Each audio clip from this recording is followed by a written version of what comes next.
saaxiib dhaqanka dib qaloocu waa inuu wax qaniino, anigana dhaqankaygu waa inaan dabacsanaado, naxariisto oo dulqaato.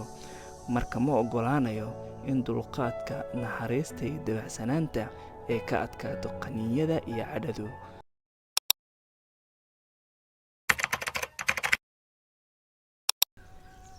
nin oday ah ayaa u tamashla tegay webi u dhowaa si uu u soo daawado, waxaana raacay nin ay saaxiibo ahaayeen.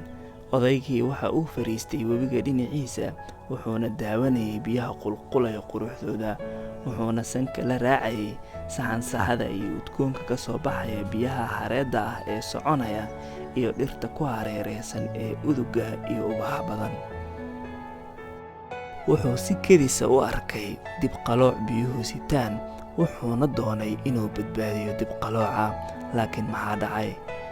odaygii gacanta ayuu u fidiyey dibqaloocii, laakiin dibqaloocii ayaa qaniinay, wuxuuna la soo noqday gacantiisii isaga oo qeylinaya oo dareemaya xanuun badan. haddana mar labaad ayuu u fidiyey gacantiisa kale si uu u soo badbaadiyo, haddana gacantii kale ayuu ka qaniinay. odaygii ayaa la soo noqday gacantii kale isaga oo qeylinaya oo gacanta aad u xanuunaysa. haddana kama quusane, waxa uu ku dadaalay inuu soo badbaadiyo dibqaloocii, wuuna badbaadiyey.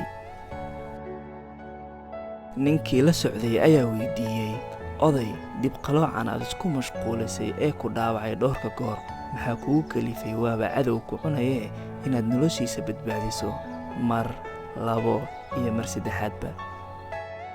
odaygii xigmadda badnaa wuxuu yidhi inta uu garabka saaxiibkii gujiyey, saaxiib dhaqanka dibqaloocu waa inuu wax qaniino, anigana dhaqankaygu waa inaan dabacsanaado, naxariisto oo dulqaato. marka ma oggolaanayo in dulqaadka, naxariista iyo dabacsanaanta ay ka adkaato qaniinyada iyo cadhadu.